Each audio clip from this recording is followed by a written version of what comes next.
they're gonna be like, I mean, these people have like 100 followers. Like, of course, they don't have any body. Like, everything you do in life starts from a thought, such a simple.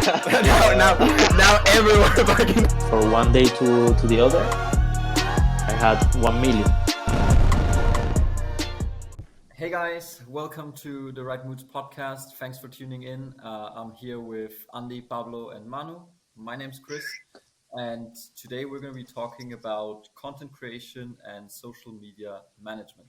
So if you're interested, keep watching, and yeah, we'll get some information to you. Now, I'm here with Andy and Pablo because they're very involved in the content creation of our brand and posting on social media. Manu helps them out as well. So to answer your questions, I'm going to be talking with them and see if we can get some interesting answers for you. Let's go. So first of all, Andy and Pablo, what do you think? Since you're in charge of our social media and content creation, how does each one of you actually contribute to that, and what are your individual tasks? Could you explain a bit? Andy, do you want to go ahead? Sure. Yeah. So the way we have currently organized it, we are both of us creating content, but within different themes. So Pablo is focusing more on creating videos which provide value to the audience, giving tips, information about different moods related to our candles. And for me, I'm trying more to work within videos that have a bit more of a funny aspect, and they're trying to use virality songs, and trying to make them viral so that we can get that exposure. So those are the two categories of videos that we're currently working in. Our current strategy is to push and make a lot of volume so that we can understand what videos stick and what videos don't stick now that we have that's basically our strategy right now. And what I can add, as Andy has the candles with him, he's filming a lot of videos, a lot of clips with the candles, and that's it. Yeah, for sex, really good, really effective, one, and super effective. It works. What can I say? And I'm editing the videos he make with the candles, and also filming or recording myself, giving some tips about the different moods, and I hope it works and it adds value to the audience. Pablo is really good at finding really interesting information and tips that we hope that people do not know, and that's why we're trying to expose them. And that's what Pablo said. I record some clips at home with the candles because I am currently the one that has them, and then Pablo uses them together with these clips. So that's also a bit of the contribution that we do, both of us. I also want to add that, just to clarify, that both of you, to some extent, film, but also edit the videos. Mm-hmm. So someone that might be listening is like, but how do they coordinate doing this? Like once films and then sends it to the other? Not really. No, you could do that, but we thought it was going to be more efficient to just kind of own the process and use a film, edit it, and then we just kind of send to each other for review and to see if any adjustments are needed. I thought that was It is true that I do record sometimes some footage, and then Pablo uses it to make his own videos with his own ideas. Yeah. But the editing process is owned by each one of us because it's very hard to edit the video with two people, especially because of software limitations and stuff. So when we're doing an edit, each one of us owns it from the start to the end. Mm-hmm. That sounds great. Yeah. Okay. How about posting? Does every one of you post alternatingly? Is there one person? Do you have a schedule? How does that work? So currently, it depends. It depends. Based on flexibility, I'm at university some of the time, so we have our group chat and we say who that day is going to be posting. There's not a fixed, established way of doing it. We do change depending on the day, depending on how busy we are. Both of us have the capacity to do it. It also depends about the location, because I'm based in Spain. Manu in London, and Andy in Eindhoven. So we have to take in account the location, because the algorithm show the videos to the people where you post the content. So that's so important to target the people we want to target. Very good point. Yeah, that makes a lot of sense. Okay, well, thank you guys. Great.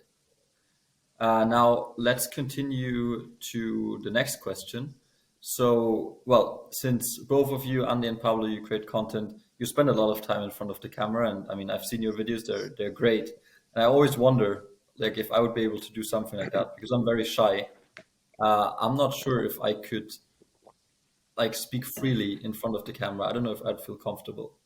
Do you guys have any tips for that? Pablo, do you maybe want to share something?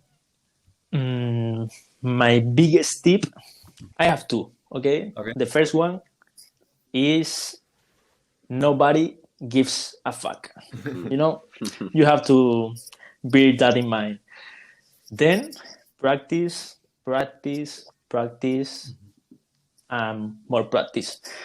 And that's the key for speaking freely in front of the camera and recording a lot of yourself, having in mind that it doesn't matter the people who is watching you because you are giving value to them.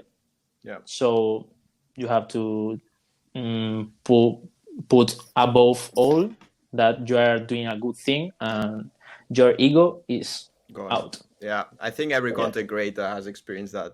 When you start, it's like, oh, what are they going to think? Or like you're even yourself, you're shy in front of the camera when there's no one in the room. But it's all trial and error. And the more you make, the more comfortable you become. And also I would add one more tip, which is, especially for social media now that all the videos are short format, you need to be very aware that these short format videos are not so easy to make. So also like have resilience when you're making this sort of content, because from my experience, when I record the video talking to the camera, maybe the clip is 2 minutes long, but I have so many mistakes that I only end up using like 3 seconds of that clip. So that's also important to know and like to be aware that happens to all of us. Like you're recording, you're making mistakes. It doesn't matter. Just keep going until you get it and have that resilience when you're making content. Okay. I also want to say that there's like really no way around it. Like at first it's going to feel so weird. Like the first time in front of the camera, maybe you don't, I mean, most likely you don't have an audience. So you're just like filming this for like your like 10 friends maybe and your mom and you're like, this feels weird. Like I'm just looking ridiculous, but that's okay. Like at some point, like if you're just authentic and just like putting out content and just doing your best and just a lot of practice and volume, eventually you're gonna get that validation that everyone's gonna be, oh no, okay, that makes sense. It's making this. Now makes sense. It's not that it matters what other people think, right? Anyways, but it's just like, you know, it's important to like to know that it's gonna feel weird at first, but it is what it is. And I think like this is like the hardest part for most people that want to get into content creation is like, I'm not good in front of the camera. Like I can't do it. I'm not charismatic enough. I don't have a good story to tell.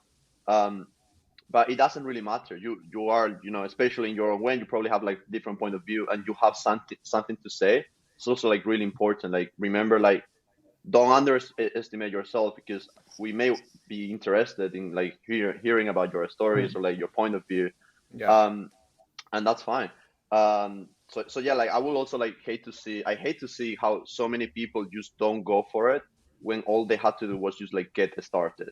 And then they just like leave behind a lot of like dreams or like ambitions where they wanted to like share their opinions and their voice with a lot of people, and they never did it because it just felt weird and they thought that it was not for them.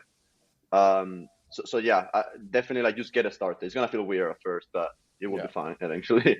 So guys, now moving on to the next question. I want to ask you, which platforms do you use for like social media? Which platforms do we engage with?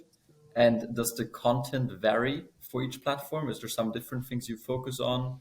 Could you elaborate that maybe? Andy, do you want to start with that? Sure.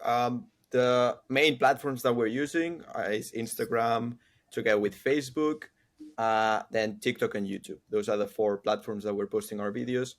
And what we're doing currently is posting the same type of content on all of them because of volume, scalability, and exposure within all of those platforms. We are planning to start making different sort of contents depending on the platform, because it is clear that the audiences engage differently depending on the place. So TikTok, for example, is more of a funny virality type of platform, and then we want to maybe Instagram to be more of a value-driven content where we post longer videos, we're giving more of a value to the audience. And just a quick remark with YouTube Shorts, which is something that is working very well for us. And actually, I want to bring Gary Vee. For those of you who don't know, Gary Vee is this social media influencer guy that has an agency. And he was the one posting a lot on social media. And I saw that YouTube had a big, YouTube Shorts had a lot of potentials. And that's why we started posting there. And it is true that our videos are getting the most exposure there. It seems like the algorithm works differently compared to other platforms. So it's very interesting to see that happening. Okay. Oh, great. Pablo, do you have anything to add to that? Or is everything being said? What I can add is that you have to take advantage of each platform and like post everywhere, then see how each one of them works, and make the best of them, you know. Yeah. Okay. And bringing it back to what we were saying in one of the other questions, we are testing the water. So we are posting content to understand what sticks to each platform and what people want to see on each platform. And then we can make decisions and steer the content towards those ways that people want to see from us. And you also need to be flexible, like being able like to adapt to change, because like the social media landscape like keeps changing. You know, like 2 years ago, YouTube Shorts was not a thing, and it's very easy to like get like stuck on like one platform because like what you know best and what you think is most valuable, and you build your brand around. But you should be able to just change and like as Andy said, like just test the waters for like everything. Just give it a shot. Yes, maybe the thing we are doing right now is not the best for doing like well in each platform, because you know each one has different characteristics, so you have to create different content. And what we are doing right now is making the same content for anyone, any platform.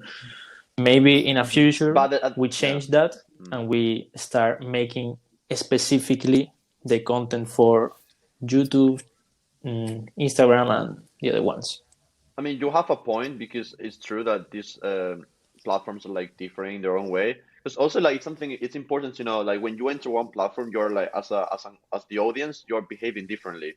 You are on TikTok for different reasons and in a different mood that maybe you are on Instagram or in LinkedIn, right? Like you are in a different mood when you enter each of these social media networks. But the thing is like also, although Pablo is right, and in theory you could tailor the content for each platform, I also want to like just give the tip, like, you know, that's not very practical for scalability. So like someone listening now is like, yeah, okay, now I need to get a brand. Not only I need to like deal with product and all the other things that come with like starting a business, but I also need to be making like 6 different like pieces of content for like these 6 different like platforms. That's not really the point. Like it's also like really good that you can just kind of like expand horizontally across all the platforms, just like kind of do one nice piece of content that can work for all of it, and start like that. Ideally, we could be tailoring it, but it can work if you manage to do something that works for all of it. And also, I don't know if we have mentioned it, but like I'll just say it, something in common for all of these platforms now is video. That's what we do, right? Like you can obviously still post like exactly, we assumed it, but yeah, like video is like the it's thing video now, content, for sure, and it will stay like this for a long time, because it makes sense. It's just so engaging, and people can see authenticity on this type of videos, and which is the main thing now. Okay, great. Thank you guys for your responses. That's really helpful. Okay, perfect. Now moving on, I just want to ask you what would be the recipe for success. But since we can't say we have the recipe for success, let's just say, what do you guys think could be a recipe for successful content, or parts of it? Just throw in some ideas. Pablo, do you want to go ahead with that? I think Manu wanted to start, so Yeah, I wanted to say something. Okay, Because sure. I think it's the main thing. At least that's how I feel it, which is authenticity. Like that is the main thing now. Like we live in a world where on social media, like think about the people that you follow, the influencers, like the people that are constantly on your feed. What do they have? Like you like their own way. They're unique. That they don't pretend to be like they are just a straight talker sometimes. You know what I mean? They're like authentic. You like that. You like that type of brand and personalities to follow. And it's like the creation and the growth of communities these days is huge in social media. The most successful brands are those that build a community, and it's all about authenticity. You need to be unique, right? So yeah, I think it's obvious. Like, of course, authenticity is always a good thing, but now especially, like, you need to pay special attention to that. Just be yourself. Like right now, you know what I mean? Like I could be like saying something that it's bullshit, and like, maybe I think that no one is interested in this, but it's authentic to me to just say it. So I'll just say that. I don't know. Maybe people like that. I think that's the main thing Yeah. now on social media. definitely. I would also add that relatability is another aspect that is very important within social media. I think, yeah, you can see how the most viral videos are always about something that everyone has experienced, so you can relate to that one. And you can see how big brands are using that. If you go into TikTok and you type in Ryanair, you will see the videos they're making. They're like nothing to do with like what you would expect from such a big brand. They're just videos about the experience of like some like they even there's an example of one of the videos I have written down here in the notes, which basically let me try to find it. It's a video that shows one of their planes with the filter of the mouth, which is the filter that the kids are using, which says no matter how much they complain, they will always fly with you. So they're even roasting their own customers. So that's the type of video that they're doing, and it has millions of views. Why? Because it's super relatable.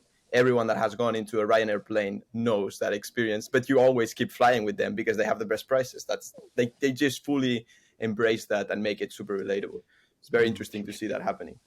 Also, Nice. I think having a long-term mindset, it's really useful for this kind of things, because patience is the key right now. Yeah. And for me, in my personal project, it happened that I maybe had 100, 200 videos on Instagram. Nobody cares about them.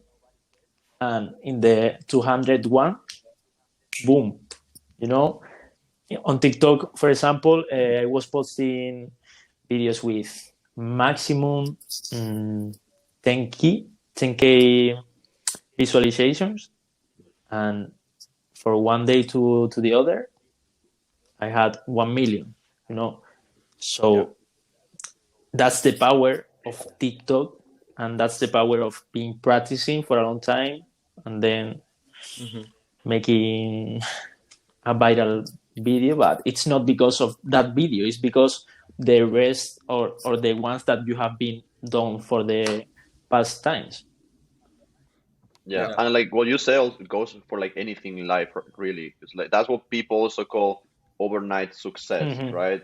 But it's but then you were working for the last 10 years for that thing that happened, right? It's the thing for life, really. But also, like, I think for like the creation of communities and the brand and all of this, you need to look at it as friendship. Like that's essentially what you're trying to build with your audience. You're trying to build this loyalty with them and this connection, and that doesn't happen overnight. Like you need to keep putting things there. And yeah, like some videos will like reach new people and all of that because they're good and the algorithm like favors it. But for those people that are just seeing it over and over, if you want them to stay, if you want them to like buy your products, even, right? Like you need to create that friendship, that connection, and that doesn't happen with one video or two. You need to be very consistent. Yeah, That's definitely. it. Sounds good. Sounds great. Since we discussed that, now let's get to the next one. Well, we're all students. We all have limited time, and I mean, I guess for our audience, this is probably the same. Everyone's time is limited these days, so you need to be as efficient as you possibly can. And content creation takes a lot of time. So, Andy, what do you do to make content creation the most time efficient possible? So this is a very hard question, and this is something that you learn as You're you so go. inefficient with it. I take my sweet time making videos, but because I need to do that. But one of the strategies that we have is what we mentioned before. Because currently I'm the one that has the candles with the labels, essentially the prototypes. I am the one recording clips to then use in multiple videos. So we have a list of different types of clips that we want to have, that Pablo prepared, and then I go and record those. So maybe in an afternoon I can record 5, 10, 15, depending on the complexity of the clips and how many angles do we want for each one of those. So that's one of the ways we generate volume in terms of video, and then we can edit into different sort of ideas and videos that we have. But what I would say that's the most important in terms of efficiency when creating content is it goes against this question, but it's like take your time to think and brainstorm about what sort of videos you want to do and what the videos are gonna be made for. So what's the objective of those videos? That's something that I've learned recently. I take some time, I spend an hour in the afternoon, which is like, okay, I'm just gonna think about videos that I could make, and then that helps a lot. Instead of going and recording a video and I have to think about what the video is going to be about, I already have it, and then I have that ease into recording and editing. Mm-hmm. Also, going from one side, like from filming a lot of clips, or okay, cut here, boom. I'm definitely not cutting that out. That's staying in. Just stays. That was so All good, right. Pablo. Great tip. This is He so was like, efficient. Eh? Nah, cut. All right. As you can see, I'm not so Masters of efficient efficiency. with that. What I wanted to say is that first, preparing what you want to do, as Andy has said, and then not filming one video, then editing, filming another one. No, you have to make, like, for example, this day I'm gonna film for 6 videos. Then the next day you edit all of them, something like that, like grouping the same things or the same activity tasks for 100%. like this, the same kind of tasks, and then doing the other ones. Because if you go for one video to another, you have a lot of things in mind, and that's overwhelming. So that's my tip here. Okay, that's a good one. Yeah. Nice. I would say also sometimes, depends on the video, I do that, what just Pablo just said, which is recording and editing for one video. Usually this happens with more complex video, like the recent video we posted about Canva. That was essentially an afternoon that I just got into that creative mood, and I had to get that video done because I knew that if I would leave it for the next day, or if I started recording other videos, it wouldn't be what I was having in my mind, the video, how the video I was thinking it would end up being. Yeah. So and that's something to also keep in mind. I recommend the video. That video is really good for the people that could be watching us right now, because it's a little bit of spam, I know, but you have there really good value if you want to create your products or making like some edition of things, because we have made a candle for Canva. For Canva. With Canva, it's really easy to do that. You can do it, and now technology and these platforms are not a limitation. So keep that in mind, and let's go for it. I was very impressed by that as well, because the first time when we designed our candles and when we did that with Canva, that was the first time I ever used Canva, and I was really impressed with how well it worked. And we were all there in the same document, well, one of hundreds of documents that we used to design those candles. And you could everyone could work together. You could like put in a lot of like graphics, edit the text really well. and it ended up being really nice. It was a great experience. So I can also It is a very interesting video in terms of performance for TikTok, because it is the longest video we've made, which is 3 minutes, which is not your typical length for a video for TikTok, but has the most views and the most engagement. And I believe that that's because we kind of like managed to provide value with that video. So that's something also important. Like if you go to TikTok and you listen to all the gurus that say this is how you can make a viral TikTok, it's usually, yeah, it has to be 6 seconds long with this song, whatever. That's not all of it. That's only partial of it. There's videos that if it's longer, provides value, also the algorithm will reward that. And that's something we've seen with this video. It was a bit of a test and it kind of worked well in that sense. Yep. I wanted to say that this is not paid promotion. No, bro. No. The video seems like it's an ad. It's not an ad, anything. Not yet, but like Canva. Not yet. If you want to pay us something, we can say maybe the strategy was to like get Canva involved. That would be nice. You know, like actually for the audience, like it's actually really cool that we live in London. Like I'm the neighbor of like Canva headquarters, which is so cool. Like I mean, I don't see them from my window, but like they live like they are based 3 minutes away. It's so cool. You know what to do, Manu. I'm gonna go there. I'm gonna knock on their doors. I'm gonna say, look, we make our candles with the labels with Canva. We fucking love it, and we make content about it. You should bring the candle to them. We should make one prototype and you bring it to them, and you're like, oh, you know what? Let's make a video about it. Let's make a video. Yeah. Actually, you have to. I think that's a good idea. We bring them the motivation or the focus candle to the people that work there on their desk. Oof. And we're just like, try this out. Man, they're not gonna let me in. But let's. I mean, that's a good video too. How to get thrown out of the Canva headquarters in under 5 seconds. You know what we can do, okay? I mean, even if like Canva doesn't give a fuck, if they never even pick up the candle, hopefully they will. But we can make the video of the process. Like maybe like the candle that you already designed, maybe want to like tweak it, like change some stuff. Maybe we could put their logo on instead of the other graphic. But we can film the process of like how we came up with this idea. We are gonna make the candle like full on, make it real with the physical label and everything. And then I'm gonna prepare it. I'm gonna write a note, and I'm gonna film myself like walking to their office and give it Canva their candle. I think that would be really cool. It's like the whole process from like idea to fulfillment. You know what I mean? That could be an entire series trying to give the candle to Canva. Like you could do that. What could be one of the many other videos of like how the interaction is going with Canva, and that would be very fun.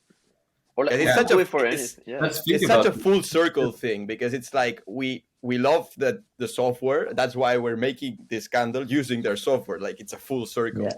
It's perfect for them also. Like. I mean, it's not that they need our help anyways. They have. Yeah, they definitely don't need our help. We need their help. Yeah. One more thing though, like before we move on to the next question, because we were saying like, how do we make it like time efficient to like film the videos and all of that? Man, like the softwares these days are good. Like back in the days, like 5 years ago or like whatever, like you will consider like, I don't know, man, like opening iMovie or like whatever things, and it's really like harder like to edit the stuff, even though iMovie is actually pretty decent. But now, like Andy, what software are you using? So like we're using CapCut, which is the software that TikTok bought, the editing software, which is really, really nice in terms of like super easy to edit on it. And then it has also, you can link it to your TikTok account, so you can have your saved sounds there that you can add. You have effects, you have like trending audios. And then you can also literally export and post through that software. So it's all linked, which makes it super easy. What's the name? CapCut.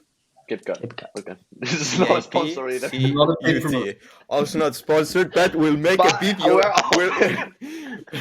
We'll make a candle for them, so they sponsor us. We need to see where their headquarters are. We send them the candle. Bro, we have to become the only company in the world that's sponsored by everyone, so we don't pay anything. Okay, that's how we make the money. Okay. It's all sponsorships. Yeah. We don't sell candles. Nice. I like the business ideas that we have going on here, which definitely work. Visionaries. Clip it. And this is so time efficient.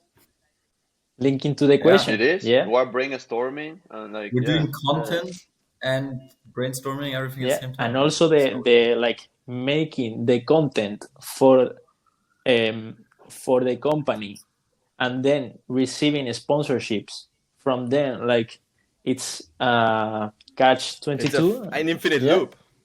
Yeah. Yeah. Making a podcast, getting sponsorships, getting content.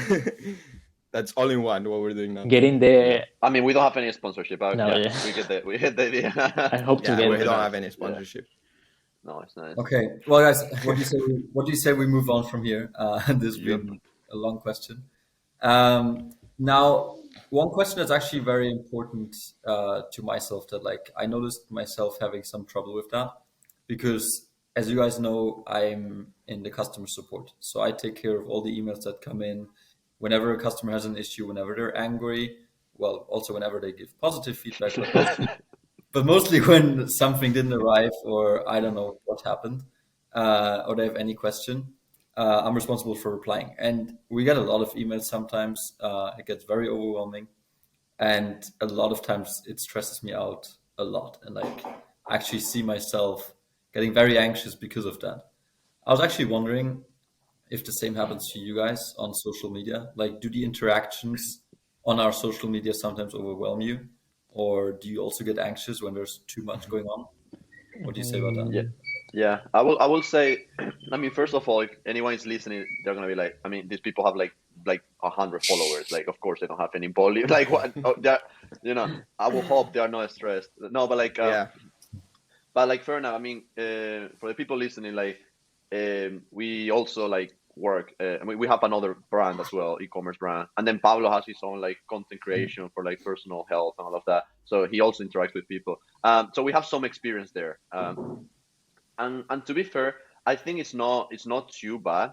Sort of, it's you need to acknowledge that you don't really have like the responsibility to like reply sometimes someone like comments. Although you should obviously, like what you're saying, Chris. Yeah. If, like someone is emailing you about their order, like this is like priority, right? Mhm. Like, you need to get back to them, make everything clear. Like if someone comments on a video, it's like, oh man, that's so nice. Like you know what I mean? You don't have to, or you're not even like time pressure to reply to them. But with this said, it's really important to like add something.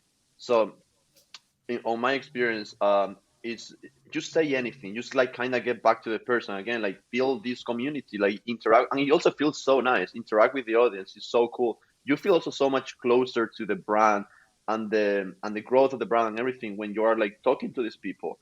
So it can be a little bit tricky, especially when volume picks up and people are just like saying stuff on your videos and all of that.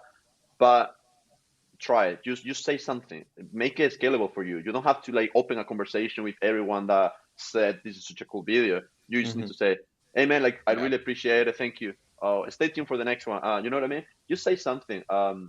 Acknowledging is very important. Exactly. Just acknowledge it. That Yeah. that goes a long way. Yeah, you don't have to do it for everyone, but like really try. It can work. I really hope we can get stressed out about that soon with Moods, Yeah. to be honest, because it's actually such a cool thing once you It's get cool. you get some acknowledgement from the audience about the video that you made, and you spend so much time thinking and editing and recording, and then you get good reactions, as well as be prepared for negative reactions. Yeah. Those also happen a lot. So yeah, you just need to understand that everyone's gonna have an opinion. Also, I wanted to say, because this happened like 2 days ago. Andy posted a video of Canva, and one guy saw that in the subtitles of the videos, instead of Canva We with said a Gamba. C, he said Gamba, like Sherm. Okay.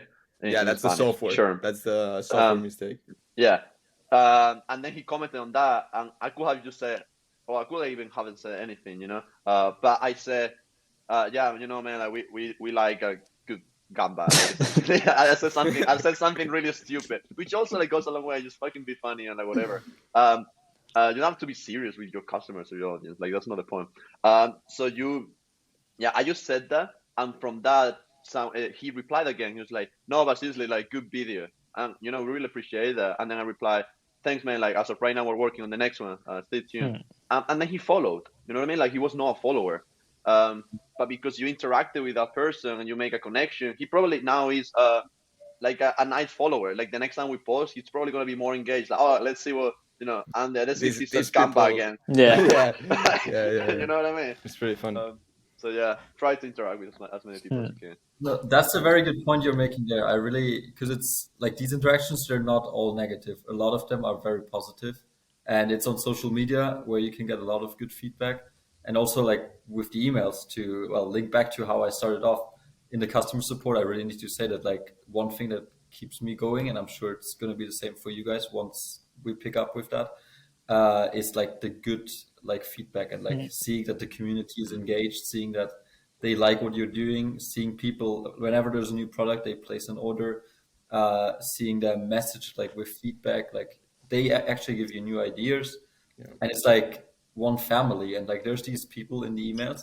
Like when I see the name, I know who this is. Like I know a lot about them, like which orders they placed in the past, the problems we had with them, how we could help them, like all of these things. And it's just so nice when this turns into like a family, essentially. It's really Very nice. Yeah. I feel so grateful from the people that like not in the right moods right now because we don't have such a big volume, but from my personal Instagram account, I receive a lot of messages of people saying, "Oh man, you're doing well. I loved your content." And that's awesome. I didn't receive any hate. So maybe that's not the best because as you know, the people who grow more is the one who is more like not in the middle, but it's super loved. There he has a lot of haters too. So now I'm really well because many people is talking to me and I love them. I love to receive grateful, I don't know how to say that, people being grateful, and I'm so grateful too. So I hope to have that for our brand in the early future. I hope anyone that's watching this right now can at least help us reach there. If you're listening to this, say something to us. We will now. We don't get back to you. No, we will say something. You can be a hater too. We don't mind. It's fine. Nice. Okay. Should we do the next question? I like how this was going. Great. Well, now Andy, actually, this is something that you talked to me about a couple of times, but I think like it would be nice to discuss it again, about the changes that happened recently, or like over the last years on social media, and how that changes content creation.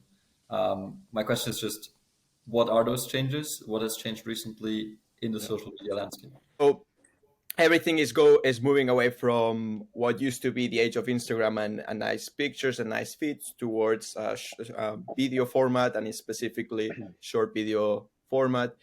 And again, as we were saying before, you can see how even big brands are moving towards making videos which are relatable and very authentic, showing them behind the scenes. And that's what's currently getting the most attention, and therefore what's getting the most shown with these social media platforms. And that's why there's a big boom of this type of content.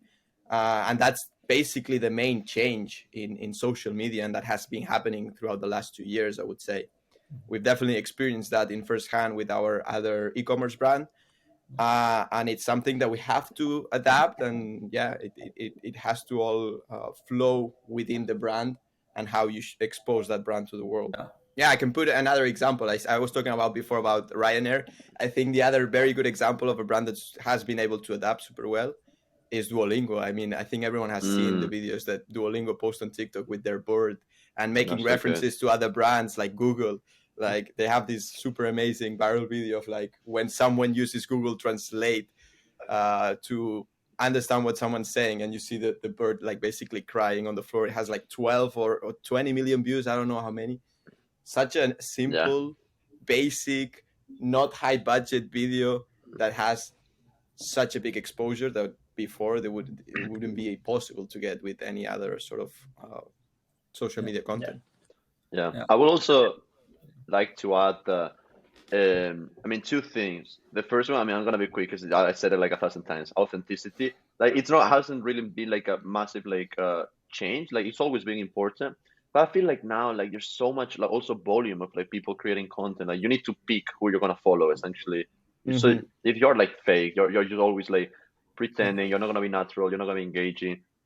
Just be authentic. So I'll leave it there. But also something that has changed recently is the potential for organic growth. Like these platforms that we were talking about, like TikToks, like YouTube Shorts, it's so new as well. Like they now allow you to post a video and get 1 million views. Maybe it doesn't happen at the first, but it can happen. It has happened. And that's huge. That's huge. That's such a nice opportunity that was not there 3 years ago. Yeah. The impact of having a video that has 1 million views is insane for a brand. And before it, the only way you could do that is by paying advertised payments. That's the thing. Like, I think it's really nice that now, even as an individual, like Pablo does with his personal content, you don't have to pay. You just have to make engaging, nice, short content, and you'll get the views. Before, if you were an individual creator, it was very difficult for you to get exposed out there because you were competing with big brands who paid for those videos. And well, they were like running over everything else because you were just a small guy and you couldn't get your videos out there to the world. So I think it's a very nice change and very motivating to everyone out there. This is not only good for brands, but also for individuals, because now the acting or the publicity has been democratized, because now as a normal guy of 18 years old, he can create content for brands if he's good taking the attention of people, and with no experience or no titles, no studies, only being authentic and having a good acting or knowing to talk to the camera, they can be really professional and work for a lot of brands and have a good work very young, Yeah. On the other hand, though, the way this algorithm is pushing this type of content also brings drawbacks, which is saturation. And it's super smart what they did with these social media platforms, because now you can go in them and you see everyone creating content, high quality content that's very engaging. But that now makes it harder for anyone else that's entering the market of posting these videos to get that exposure, because everything is going up, the quality are going up, people know how to post those videos and make the algorithm work with them. So it's also a struggle. And very important point when I would say that you can link this is like you have to be the first one, you have to be early in this sort of processes to make it happen. And that's something that's happening. I believe it's happening with YouTube Shorts. They started recently, and we're seeing the performance there going very good, because I think we just kind of it just kind of started. So we're doing good content where on all the other platforms is not getting so exposed, probably because of competition, but in YouTube it's still not that high, so we are getting more exposure. That's sort of a theory that we have, which is very interesting to see. So make sure you're the first one when you're testing new platforms and if you're not, because sometimes it's hard, to be the first one. If you're not, it's okay. I still do it, of course. Of course. But try to have that in mind, because also like these things keep happening. Like you can think, TikTok, there's not gonna be a new TikTok tomorrow, and you're right, it's not gonna be. But these things keep happening. Like what is it? Facebook like launched the Reels like not too long ago, right? So these things keep happening, and if you are posting now Reels on YouTube, on Facebook, you also have the chance of like getting that exposure. So because there's less competition. Try to be the first one. If not, whatever. Keep that in mind, that there's gonna be new opportunities, and you want to capitalize on them. Be flexible. Nice. Cool. Okay, great. Now, I really like where we're going with all of that's been said. Now let's move on to actually, I think what might be the last question.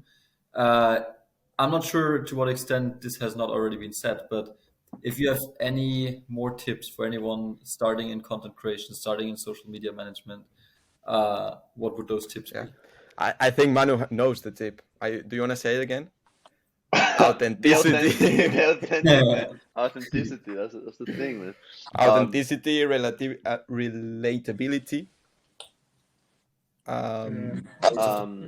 Yeah, I mean, the whole video really was about tips, so you can like get a lot of that if you manage to make it to the end. But like try to summarize it. Yeah. The first one to sum up is like you need to start. Like that is the first thing. It's like the people are, they want to win the lottery, but they don't buy the ticket. Like, you know what I mean? Like, get there, You like need to do do something. Otherwise, you're not gonna be a good content creator. You're not gonna be an engaging brand for your community. Do something. Try it. Yeah. Be aware that it's not gonna be easy at first. Mhm. But just be authentic, and manage to organize yourself to allow for this flexibility, this time efficiency when editing and filming. Be smart also about like where you put your efforts. Like, if you were like editing like beautiful pictures, maybe that's not relevant anymore. Like, be actually using that time making videos. So be smart about that as well. And then just post everywhere. Try to be nice to your Show it community. everywhere. Yeah. I think that's it. By start, Yeah. like do something. Start. Like today, like I don't know, I think start with a plan at least, and I then guess go for that. start as easy as possible. It's the same with the brand, Yeah. the Also. minimum viable product. No, it's said. Mhm. Yeah.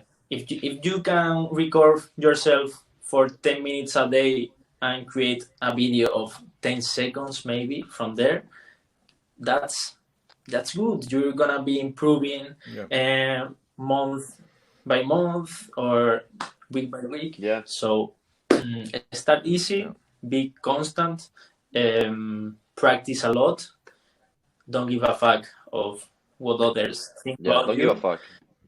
And I think that's the best tip. Yeah. I think it's very important to be consistent because, I mean, if you consistent. do a couple of videos in the very beginning and then you go on a 2-week vacation, then you're going to start again from zero. So it's very important to be consistent. You don't need to do a lot, but you need to do a little bit every single day. Yeah. And that gets you very far. I mean, it's that motivation mood, 1% better every day. Yeah. I love the concept of just start, because this is something I've been thinking a lot recently, how everything you do in life starts from a thought, such a simple thing of like thinking about something. This whole brand started from a quick thought of like, oh, it would be cool to make candles. And that has led to so many things just because we took action on that thought. Yeah. So that's something to keep in mind in people. Like, if you have an idea, just take action on it, and you do not understand what that could bring to you. Yeah. Like, it's so cool to think about that. I wanted to say it doesn't start. You just gotta start. Sorry, it doesn't start with the thought, but with the action. Because thoughts, everyone have thoughts, and everything starts when you make the first step.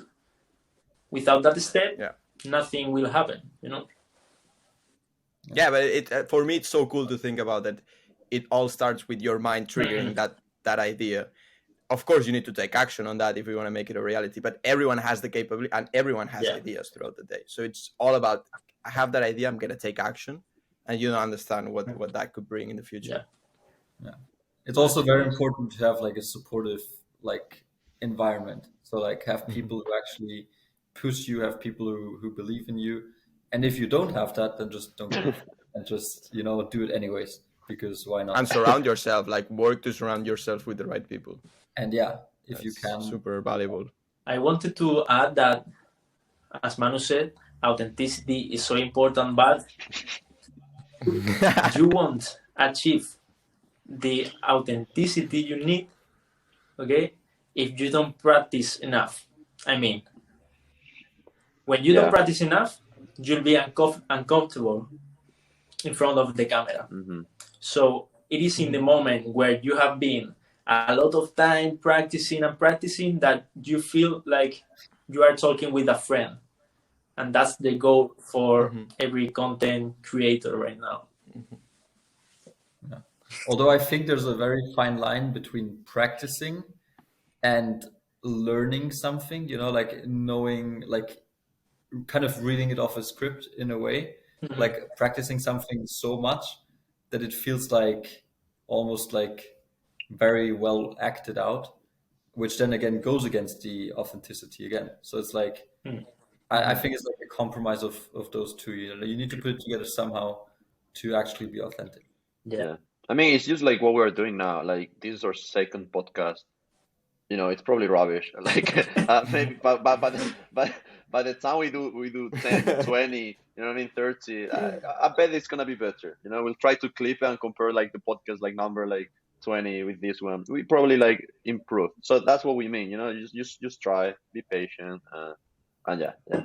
Actually, guys, You're now doing that. to leave this podcast to round it up.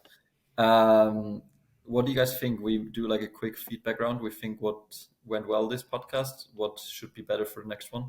Should we just go? Yeah, I mean, I think we can end this podcast sort of like say bye to everyone that is still listening to this. Bro, if you're listening, if you're still listening, like you get a free Kindle. Listen. yeah, actually, if whoever is listening right now, fucking let us know in the comments and we'll send you a candle. Let us Whatever know. you want. Actually, It's and crazy you have if you're probably listening. way too much time if you're listening at this point. Just say in the comments code 555, whatever that fucking means. I just came, and we know that you are listening to this. We know that you know. Yeah. You get a free Kindle. Yeah. Fuck if people. Okay. Anyway. now everyone fucking all our stock, all our initial investment gone on this. Hope this That's how we went bankrupt. hope this doesn't become viral. Limited to the first 5 people. Okay. Okay. Shit. Yeah, but like actually, thank you so much if you're listening. This has actually been a really fun podcast, at least for me. I really had a lot of fun. Hey, wait. Let's tell them where Okay. they can see our candles, no? Yeah. TheRightMoods.com. Yep. The Right Moods. Everywhere on social media, Instagram, TikTok. The Right Moods. You have The Right Everywhere. Moods. everywhere. In the website, you have experience page where you can find really good, I think, entertaining, valuable information. Also, playlists linked to each mood where you can play them and maybe you find inspiration or you get into the mood you want, into the right mood. Thank you to everyone. Cool. Thank you, guys. Thanks a lot, Thanks guys. for listening. It means a lot. Thanks. So. Thank you. Thanks a lot to And as everyone Pablo listening. said, check it out. So you know what we're talking about. Yeah. That's what I'm we definitely do. gonna check it out. They get a free candle. They're gonna go to the website. The Right Moods. It's fun. All right. Thank you guys. Ciao, ciao.